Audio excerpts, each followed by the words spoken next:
यहाँ नहीं आएगा जब तक कॉन्ग उसे खुद न लाए।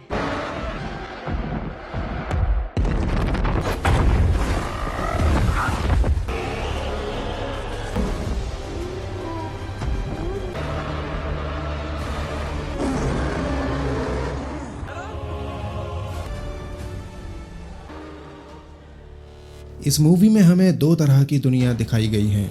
एक हॉलो अर्थ यानी कि ज़मीन के अंदर की दुनिया जहां पर कॉन्ग रहता है, और दूसरी पृथ्वी की सतह पर बसी हुई हमारी दुनिया जिसका रखवाला है गॉडजिला। तो कहानी शुरू होती है हॉलो अर्थ से, जहां पर कॉन्ग कुछ खतरनाक क्रिएचर्स से लड़ रहा होता है। ये इलाका सेक्टर 5 कहलाता है, जो कॉन्ग के लिए शिकार करने की बेहतरीन जगह है। कॉन्ग उन सभी क्रिएचर्स को अपने पीछे पीछे उस जगह पर ले आता है जहां पर उसने जाल बिछा रखा था, और जैसे ही वो सभी क्रिएचर्स कॉन्ग के ऊपर अटैक करने आगे बढ़ते हैं, तभी उनके नीचे एक बहुत बड़ा हॉल बन जाता है जिसमें वो सभी जा गिरते हैं। लेकिन उनमें से कुछ क्रिएचर्स फिर भी बच जाते हैं जो बिल्कुल कॉन्ग के सामने खड़े होते हैं। तभी कॉन्ग उनमें से एक को पकड़कर बीच में से उसे चीर देता है, जिसे देखते ही बाकी के सभी क्रिएचर्स डर के मारे वहां से भाग खड़े होते हैं। अब कॉन्ग उस मरे हुए क्रिएचर को खाने लगता है, मगर तभी उसके दांत में बहुत तेज दर्द होने लगता है, क्योंकि उनसे लड़ाई के दौरान उसके दांत में चोट लग चुकी थी।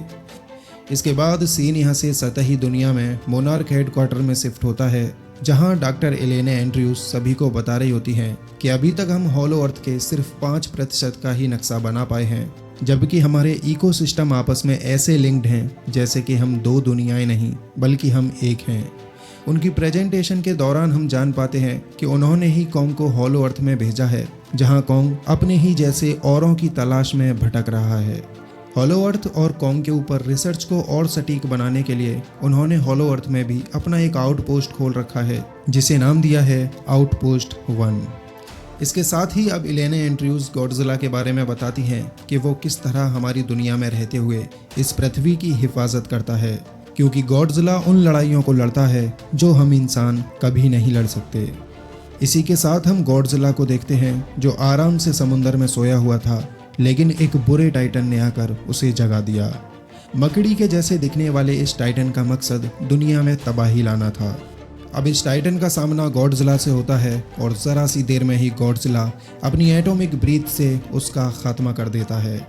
इसके बाद सीन हॉलो अर्थ में शिफ्ट होता है, जहां आउटपोस्ट 1 की टीम को सेक्टर 5 में एक बड़ा सिंक होल देखने को मिलता है, और ये वही सिंक होल था जो उन क्रिएचर से कॉन्ग की लड़ाई के दौरान बना था। इसी बीच आउटपोस्ट 1 की मशीनें अपने आप ही हरकत में आ जाती हैं, जो अजीब तरह के पैटर्न्स को ड्रॉ करने लगती हैं। ये सब देख आउटपोस्ट 1 की टीम काफ़ी हैरान होती है, क्योंकि आज से पहले उनके साथ ऐसा कुछ नहीं हुआ था। इसलिए वो जल्दी से उन पैटर्न्स को मोनार्क हेडक्वार्टर में डॉक्टर एलेना के पास भेज देते हैं। अब हमें मोनार्क बेस एकेडमी दिखाई जाती है, जहां पर डॉक्टर एलेना की बेटी जिया पढ़ाई करती थी। जिया क्लासरूम के अंदर पढ़ रही होती है, तभी अचानक से उसे अजीब तरह के हेलुसिनेशंस होने लगते हैं, जिसके चलते वो अपने पास में रखी हुई हर एक चीज़ पर उन्हीं पैटर्न्स को ड्रॉ कर देती है जो आउटपोस्ट 1 में देखे गए थे। जिया के इस पागलपन को देख उसकी टीचर डॉक्टर एलेना को बुलाती हैं और उनसे जिया की कंप्लेंट करती हैं।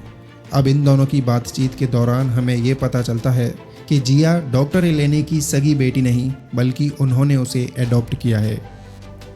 दरअसल जिया ईवियों के उस कबीले की वंशज है जो सदियों से स्कल आइलैंड के रखवाले रहे हैं, और स्कल आइलैंड वो जगह है जिसे कॉन्ग के पूर्वजों का घर माना जाता है।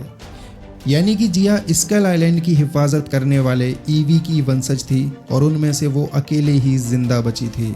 जिया ना तो कुछ बोल सकती थी, ना ही कुछ सुन पाती थी। वो बस किसी की फीलिंग समझकर ही उनसे कम्युनिकेट करती थी। तो अब जिया को घर पर छोड़कर सबसे पहले एलेना अपने एक पुराने साथी बर्नी के पास जाती हैं, और वो दोनों पैटर्न्स उसे दिखाती हैं। बर्नी भी इन दोनों पैटर्न्स की सिमिलैरिटी को देख दंग रह जाता है, क्योंकि आउटपोस्ट 1 और जिया के द्वारा बनाए गए पैटर्न्स के बीच ज़रा भी फर्क नहीं था। उन पैटर्न्स पर रिसर्च करने के बाद बर्नी एलेना को बताता है कि वो पैटर्न्स एक मदद का सिग्नल हैं जो हॉलो अर्थ से कोई हमें भेज रहा है, यानी कि वहाँ कोई तो है जिसे हमारी मदद की ज़रूरत है। इसी दौरान डॉक्टर एलेना के फ़ोन पर एक अलर्ट मैसेज आता है कि गॉडजिला हरकत में आ चुका है। इधर गॉडजिला ने कोई बहुत बड़ा खतरा भांप लिया था, जिसके चलते वो खुद को चार्ज करने के लिए एक न्यूक्लियर प्लांट पर जाकर उस प्लांट का सारा रेडिएशन अपने अंदर सोख लेता है। लेकिन इतना सारा रेडिएशन भी उसके लिए काफ़ी नहीं पड़ता। अभी तो उसे और भी ज़्यादा एनर्जी की ज़रूरत थी, जिसका मतलब साफ था कि गॉडजिला ने जिस खतरे को भांपा है वो हम सबकी सोच के भी परे है।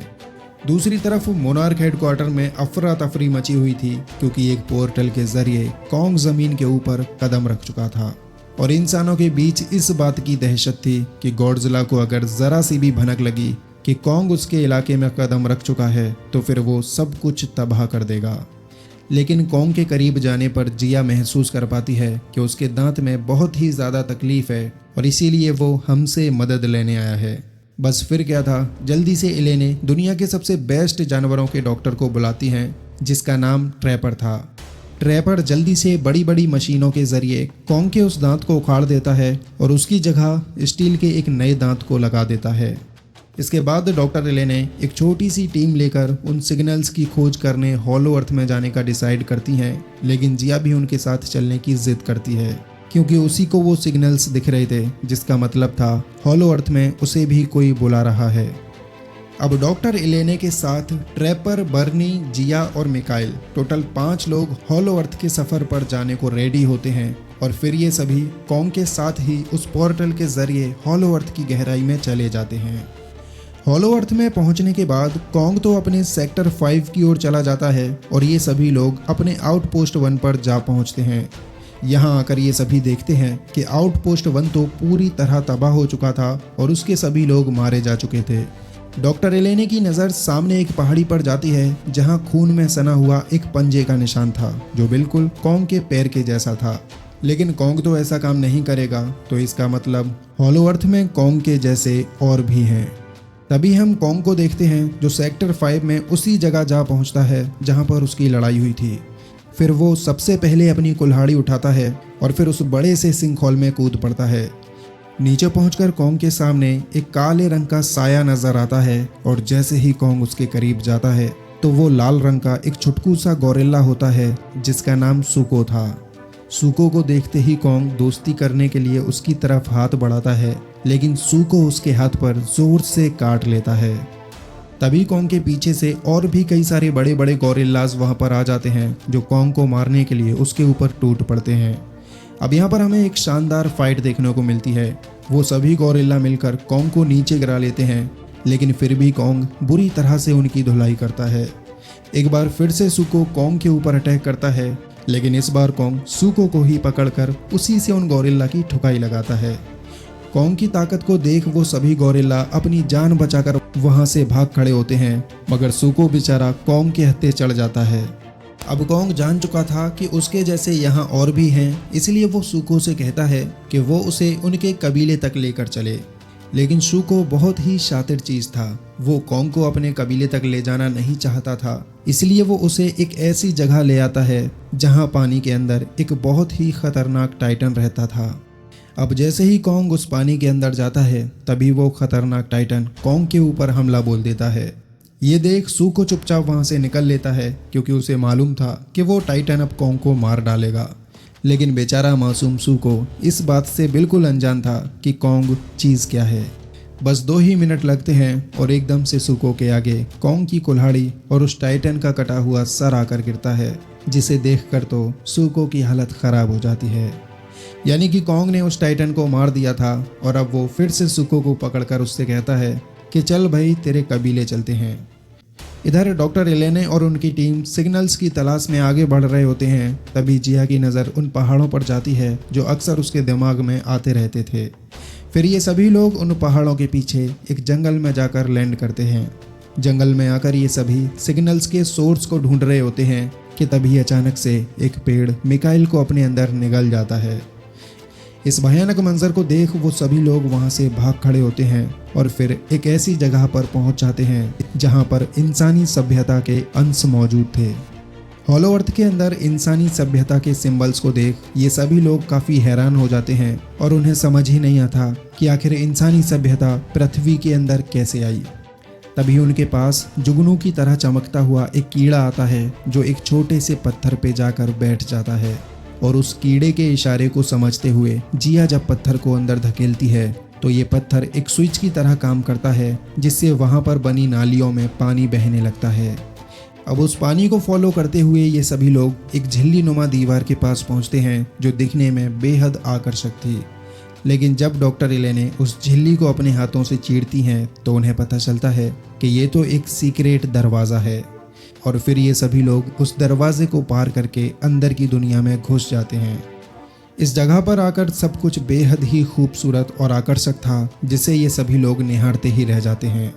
मगर तभी वहाँ पर कुछ आदिवासी जैसे दिखने वाले लोग आ जाते हैं और इन्हें बंदी बना लेते हैं। ये आदिवासी लोग इन सभी को अपने कबीले में ले जाते हैं जो बहुत बड़ा था, और अंदर पहुंचते ही इन्हें समझ आ जाता है कि वो लोग कोई और नहीं बल्कि ईवी हैं जो हॉलो अर्थ की पनाह में बसे हुए हैं। तभी डॉक्टर इलेने की नज़र ऊपर बने कई सारे पोर्टल्स पर जाती है जो सतही दुनिया में जाकर कहीं भी अलग अलग देशों में निकलते हैं। अब इनके बीच ईवियों की रानी आती है जो जिया के हाथों को अपने हाथ में लेकर उसके पूरे पास्ट को देख लेती है, और जिया की पहचान के बाद वो उसके बाकी सभी साथियों को भी ऊपर अपने पास बुला लेती है।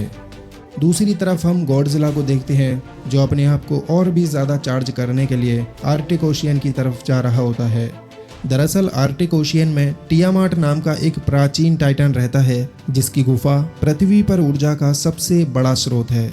इसलिए गॉडजिला टियामाट को ख़त्म करके उसकी गुफा की सारी एनर्जी अपने अंदर ले लेना चाहता है। फाइनली गॉडजिला टियामाट की गुफा के करीब पहुंच जाता है और यहाँ पर इन दोनों के बीच बहुत ही शानदार फाइट होती है। टियामाट गॉडजिला के ऊपर लगातार अटैक करता है, मगर लास्ट में गॉडजिला की एक ही एटॉमिक ब्रीथ उसके टुकड़े कर देती है। टियामाट को ख़त्म करने के बाद गॉडजिला आराम से उसकी गुफा में चला जाता है और ख़ुद को चार्ज करने लगता है। इधर ईवियों के कबीले में डॉक्टर इलेने को कुछ ऐसे राज पता चलते हैं जो अब तक दबे हुए थे। एक वक्त हुआ करता था जब हॉलो अर्थ और सतही दुनिया के बीच अमन कायम था। प्रकृति को बचाने का जिम्मा गॉडजिला को मिला था और इंसानियत को बचाने की जिम्मेदारी कॉन्ग के पूर्वजों ने ली थी। लेकिन फिर एक नापाक बुराई ने आकर इस पूरे अमन को ख़त्म कर दिया, जिस बुराई का नाम था स्कारकिंग। स्कारकिंग एक सनकी गोरिल्ला था जिसके दिमाग में बाहरी दुनिया को फतेह करने का जुनून सवार था। उसने अपने पूरे कबीले को लेकर गॉडजिला के साथ जंग छेड़ दी, जिसका नतीजा ये हुआ कि गॉडजिला ने पूरे कबीले के साथ ही स्कारकिंग को हॉलो अर्थ के एक आयाम में कैद कर दिया, और माना जाता है कि स्कारकिंग आज भी उसी आयाम में कैद है और सतही दुनिया पर हुकूमत करने की वो सनक आज भी उसके अंदर जिंदा है। अब क्योंकि कॉन्ग हर रोज अपने जैसों की तलाश में निकलता है, इसलिए वो धीरे धीरे स्कारकिंग की कैद के करीब जाता जा रहा है, और ईवी ये अच्छे से जानते थे कि एक ना एक दिन कॉन्ग का टकराव स्कारकिंग से ज़रूर हो जाएगा, और तब उसे हरा पाना कॉन्ग के लिए लगभग नामुमकिन होगा, क्योंकि उस आयाम में रहते हुए स्कारकिंग के हाथों एक ऐसी खौफनाक ताकत लगी है जिसके आगे दुनिया की सारी ताकतें फेल हैं। और इसीलिए ईवी बाहरी दुनिया में हमें सिग्नल्स भेज रहे थे जो उनकी मदद की गुहार थी, और यही सिग्नल्स गॉडजिला को भी मिल चुके थे, इसीलिए वो हरकत में आया। अब क्योंकि गॉडजिला को स्कारकिंग की ताकत का अच्छे से पता था, इसलिए वो खुद को उसी लेवल पर चार्ज करके तैयार कर रहा है। अब सीन यहाँ से कॉन्ग पर शिफ्ट होता है जो सूको के साथ उसके कबीले के अंदर जा पहुँचता है। अंदर जाकर कॉन्ग देखता है कि यहाँ पर तो उसके जैसे हजारों थे जो कि मजदूरों की तरह किसी की गुलामी कर रहे थे। तभी एक बूढ़े गोरिल्ला से कोई गलती हो जाती है, जिसके बदले एक बेरहम गोरिल्ला उसे मारने लगता है। ये बेरहमी देख कॉन्ग को काफ़ी गुस्सा आ जाता है, जिसके बाद वो उस बेरहम को सबक सिखाने लगता है। लेकिन तभी अंदर से उनका राजा निकलकर बाहर आता है जो बहुत ही ताकतवर और खूंखार था, और ये राजा कोई और नहीं बल्कि इंसानियत का वही पुराना दुश्मन स्कारकिंग था। बाहर आते ही स्कारकिंग सबसे पहले सूको को मारने जाता है, क्योंकि वही कॉन्ग को यहाँ तक लेकर आया है। मगर तभी सूको के पिता आगे आकर स्कारकिंग से माफ़ी मांगने लगते हैं और अपने बेटे की जान बख्शने को कहते हैं। लेकिन क्योंकि स्कारकिंग एक बेरहम राजा है और उसे किसी की कोई परवाह नहीं, इसीलिए वो तुरंत ही सूको के बूढ़े पिता को लात मारकर जलते हुए लावे में फेंक देता है। ये सब देखकर तो कॉन्ग के दिमाग की सनक जाती है और वो स्कारकिंग को लड़ाई के लिए चैलेंज कर देता है। दोनों के बीच काफ़ी खतरनाक लड़ाई शुरू हो जाती है, जिसमें स्कारकिंग अपने कोड़े से लगातार कॉन्ग के ऊपर अटैक करता है। मगर कॉन्ग तो कॉन्ग है और वो भी स्कार किंग को उठा उठा कर पटकता है। फाइनली स्कार किंग को जब एहसास हो जाता है कि वो कॉन्ग को नहीं हरा सकता, तो फिर वो अपने कोड़े में लगे हुए क्रिस्टल की मदद से उसी खौफनाक ताकत को जगाता है जिसके बारे में डॉक्टर एलेने को ईवीओ ने बताया था। और ये खौफनाक ताकत एक प्राचीन टाइटन था जिसका नाम शीमो है। शीमो स्कार किंग का कोई गुलाम नहीं है, बल्कि वो मजबूर है, इसलिए उसका हुक्म मानता है। स्कार किंग के कोड़े में लगा हुआ वो क्रिस्टल वही शीमो की मजबूरी है, जिसके जरिए स्कार किंग शीमो को बहुत ही ज्यादा टॉर्चर करता है।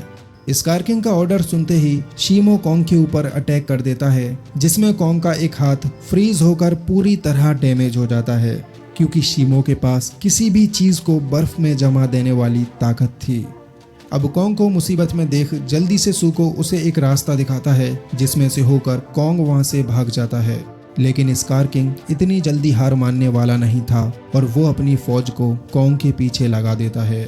कॉन्ग उन सभी गोरिल्ला को अपने पीछे उसी जगह पर ले आता है जहां पर उसके कई सारे जाल बिछे होते हैं, मगर इस बार उसके सभी पैंतरे फेल हो जाते हैं, क्योंकि उनमें से एक गोरिल्ला उसके बिछाए हुए जाल की रस्सी को देख लेता है। अब ये सभी मिलकर कॉन्ग के ऊपर अटैक करने ही वाले होते हैं कि तभी अचानक से जाल की रस्सी खुलती है और ऊपर से कई सारे बड़े बड़े पत्थर इन गोरिल्लाज के ऊपर गिर पड़ते हैं। तभी ऊपर देखने पर हमें पता चलता है कि ये कारनामा किसी और का नहीं बल्कि छोटू गोरिल्ला सूको का था। सूको को देखते ही कॉन्ग चैन की सांस लेता है और वहीं पर घुटनों के बल गिर पड़ता है, क्योंकि उसका हाथ इतना डैमेज हो चुका था कि दर्द बर्दाश्त के बाहर था। तभी जल्दी से सूको उसके पास आता है और वो कॉन्ग को सहारा देते हुए वहां से बाहर ले जाता है। लेकिन पीछे देखने पर हमें पता चलता है कि उनमें से एक गोरिल्ला जिंदा था जो इन दोनों के पीछे लग जाता है। दूसरी तरफ बर्नी और ट्रैपर को इस बात की फिक्र हो रही थी कि अगर स्कार किंग के पास शीमो की ताकत है तो फिर गॉडजिला उसका मुकाबला कैसे करेगा। तब डॉक्टर एलेने उन्हें बताती हैं कि गॉडजिला अकेला नहीं होगा, क्योंकि ईवी यकीन रखते हैं कि जब दुनिया का अंत आएगा तो उन्हीं में से एक लौट आएगा और वही जगाएगा ईवियों की रक्षक मोथरा को। मोथरा सिर्फ ईवियों की रक्षक ही नहीं बल्कि गॉडजिला की प्राचीन साथी भी हैं, लेकिन मोथरा को हर कोई ईवी नहीं जगा सकता था। इस काम को सिर्फ वही ईवी कर सकता था जो स्कल आइलैंड से जुड़ा हुआ हो, यानी कि जिया स्कल आइलैंड पर रहने वाले ईवियों की संतान थी, तो वही मोथरा को जगा सकती थी। और इसीलिए तो ये ईवी जिया को भी मदद के लिए पुकार रहे थे। इसी के साथ जख्मी हालत में सूको को अपने साथ लिए कॉन्ग वहां पर आ जाता है, जो आते ही बेजान होकर गिर पड़ता है। ये देखते ही जिया उसके पास भाग पड़ती है और इन दोनों के बीच एक इमोशनल सीन देखने को मिलता है। ऐसा लगता है जैसे कि दोनों एक दूसरे का ही परिवार हों। दरअसल इनके बीच काफ़ी स्ट्रॉन्ग कनेक्शन थे, दोनों एक दूसरे की फीलिंग्स को समझ पाते थे और जिया को सेंस करके ही कॉन्ग ईवियों के इस ठिकाने तक पहुंच पाया था। तभी हमारी नज़र स्कार किंग के उस गोरिल्ले पर जाती है जो चुपचाप से कॉन्ग और सूको के पीछे पीछे यहाँ तक चला आया था, और वो ईवियों के इस ठिकाने के साथ साथ यहाँ पर बने उन पोर्टल्स को भी देख लेता है जिनके जरिए स्कार किंग बाहरी दुनिया में जा सकता था। कॉन्ग के हद की कंडीशन को देख वो सभी लोग काफी दुखी हो जाते हैं। तभी ट्रैपर उन्हें बताता है कि उनके आउटपोस्ट 1 में एक प्रोटोटाइप रखा हुआ है जिसे स्पेशली कॉन्ग के लिए ही बनाया गया था, ताकि जब भी ऐसी कोई बुरी सिचुएशन आए तो हम कॉन्ग की मदद कर सकें। इस पर डॉक्टर एलेने उससे कहती हैं, तो फिर तुम वेट किसका कर रहे हो, जल्दी से उस प्रोटोटाइप को लेकर आओ। बस फिर क्या था, ट्रैपर अपने प्लेन को उड़ाकर आउटपोस्ट 1 के लिए निकल जाता है।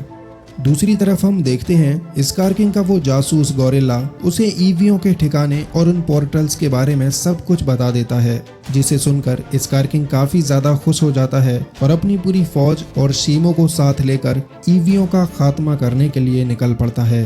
तभी हम गॉडजिला को देखते हैं जो टियामाट की गुफा की एनर्जी को अपने अंदर लेकर सुपर चार्ज हो चुका था और उस पूरी चट्टान को तोड़कर बाहर आ जाता है। इधर ट्रैपर प्रोटोटाइप ले आता है जो कि एक बहुत बड़ा लोहे का हाथ था और साथ ही उसमें कुछ दवाइयाँ भी थीं जिनसे कॉन्ग जल्दी ठीक हो जाएगा। तो अपने नए हाथ को पाकर कॉन्ग भी काफ़ी खुश होता है क्योंकि वो उसे पसंद आ जाता है। लेकिन दूर से ही सूको स्कार किंग की फौज को देख लेता है जो शीमो के साथ उनकी तरफ ही चली आ रही थी। अब जल्दी से सूको कॉन्ग के पास जाकर उसे बताता है कि स्कार किंग आ चुका है और उसके साथ शीमो भी है। ये सुनते ही कॉन्ग पोर्टल के जरिए बाहरी दुनिया में जाने लगता है, क्योंकि अब उसे ज़रूरत होगी गॉडजिला की। और गॉडजिला तब तक हॉलो अर्थ में नहीं आएगा जब तक कॉन्ग उसे खुद ना बुलाए। इधर ईवियों की रानी जिया को अपने साथ ले जाकर मोथरा को जगाने लगती है, क्योंकि मोथरा के बिना जीत पाना बहुत मुश्किल था। बाहरी दुनिया में कॉन्ग इजिप्ट में जाकर निकलता है और जोर जोर से दहाड़कर गॉडजिला को बुलाने लगता है। गॉडजिला, जो कि पहले से ही दुश्मन से निपटने के लिए तैयार था, वो कॉन्ग को ही अपना दुश्मन समझ लेता है और उसके ऊपर अटैक कर देता है। यहाँ पर इन दोनों के बीच काफ़ी खतरनाक फाइट होने लगती है और गॉडजिला कॉन्ग को नीचे डालकर अपनी एटॉमिक ब्रीथ से उसे मारने ही वाला होता है कि तभी वहाँ पर जिया के साथ मोथरा आ जाती है और वो गॉडजिला को रोक देती है। मोथरा की पूरी बात समझने के बाद गॉडजिला एक बड़े भाई की तरह कॉन्ग के साथ खड़ा हो जाता है और ये दोनों मिलकर हॉलो अर्थ के उसी पोर्टल में कूद पड़ते हैं। नीचे हॉलो अर्थ में स्कार किंग पहले से ही ईवियों के कबीले में आ चुका था, जो सब कुछ तबाह कर देने वाला था। तभी गॉडजिला और कॉन्ग भी यहाँ पर आ पहुँचते हैं और वो दोनों बुरी तरह इनके ऊपर टूट पड़ते हैं। यहाँ पर कॉन्ग की फाइट स्कार किंग से होती है और गॉडजिला शीमो से भिड़ जाता है। इसके अलावा मोथरा अपने जाले के जरिए उन सभी की सेफ्टी करती है और स्कार किंग की बाकी फौज को खत्म करने लगती है। लेकिन अपना छोटू गोरिल्ला सुको भी कहाँ किसी से कम था, वो भी इन सबसे बराबरी का मुकाबला करता है। लड़ाई बहुत ही दिलचस्प और खूंखार थी, साथ ही फाइट का एक एक सीन रोंगटे खड़े कर देने वाला था। एक बार को तो शीमो गॉडजिला को भी अपनी आइस ब्रीथिंग के जरिए फ्रीज कर देता है, मगर गॉडजिला को इससे कोई फर्क नहीं पड़ता, क्योंकि उसकी तैयारी अलग ही लेवल की थी। लड़ाई करते करते ये चारों एक पोर्टल में चले जाते हैं, जहां से सीधे सतही दुनिया पर ब्राजील में जाकर गिरते हैं। लेकिन इस बीच कॉन्ग की कुल्हाड़ी पोर्टल के बाहर ही छूट जाती है। सतही दुनिया में आकर स्कार किंग बहुत खुश होता है, क्योंकि इसके लिए वो सालों से तड़प रहा था। अब शीमो के जरिए स्कार किंग सबसे पहले जमीन, समुंदर और आसमान, इन सभी जगहों को फ्रीज करा देता है, जिससे वहां पर अंधेरा छा जाता है। लेकिन तभी कॉन्ग का एक जोरदार मुक्का उसके जबड़े पर आकर पड़ता है, जिससे उसके मुंह का दांत टूटकर दूर जाकर गिरता है। इधर गॉडजिला शीमो को दबोच लेता है और बुरी तरह उसे मारने लगता है। फाइट यहाँ पर बहुत ही खतरनाक होती है, जिसमें चारों तरफ तबाही दिखाई देती है। गॉडजिला स्कार किंग के उस कोड़े को तोड़ देता है, जिसका क्रिस्टल दूर जाकर गिरता है। क्रिस्टल को देखते ही कॉन्ग उसे उठाकर तोड़ देना चाहता है, लेकिन स्कार किंग पीछे से आकर कॉन्ग का गला पकड़ लेता है। तभी हॉलो अर्थ के अंदर सुको को कॉन्ग की कुल्हाड़ी दिख जाती है, जिसे देखते ही सुको कुल्हाड़ी को पकड़कर पोर्टल के अंदर ही कूद पड़ता है। इधर क्रिस्टल को लेकर स्कार किंग और कॉन्ग के बीच काफी ज्यादा मशक्कत हो रही होती है कि तभी हाथ में कॉन्ग की कुल्हाड़ी लिए एंट्री होती है सुको की, जो उस कुल्हाड़ी से क्रिस्टल को तोड़ देता है। अब क्रिस्टल के टूटते ही शीमो स्कार किंग की कैद से आज़ाद हो जाता है, जो सालों से उसका टॉर्चर सह रहा था। और ये सब देख स्कार किंग गुस्से में आकर सुको को पकड़ लेता है, मगर तभी एक बार फिर से कॉन्ग का एक जोरदार मुक्का उसके मुंह पर आकर पड़ता है, जिससे स्कार किंग के होश उड़ जाते हैं। अब तो कॉन्ग और गॉडजिला दोनों ही मिलकर स्कार किंग को मारने लगते हैं और उसकी फुटबॉल बना देते हैं। गॉडजिला अपनी एटॉमिक ब्रीथ से स्कार किंग को जलाने ही वाला होता है कि तभी शीमो बीच में कूद पड़ता है और गॉडजिला को रोककर वो खुद ही अपनी फ्रीजिंग पावर से फ्रीज करके स्कार किंग को मार देता है, क्योंकि सालों से स्कार किंग ने जो उसे टॉर्चर किया था, ये उसका बदला था। इसके बाद गॉडजिला अपनी एटॉमिक ब्रीथिंग से जमीन, समुंदर और आसमान सभी जगह पर जमी हुई बर्फ को पिघला देता है, जिससे फिर से वहां रोशनी हो जाती है। इसके बाद मोथरा जिया को डॉक्टर एलेने के पास छोड़कर अपनी दुनिया में वापस चली जाती हैं। गॉडजिला भी वापस अपने घर में जाकर सो जाता है और अपना कॉन्ग, सुको और शीमो के साथ स्कार किंग की फौज को ही अपना घर बना लेता है।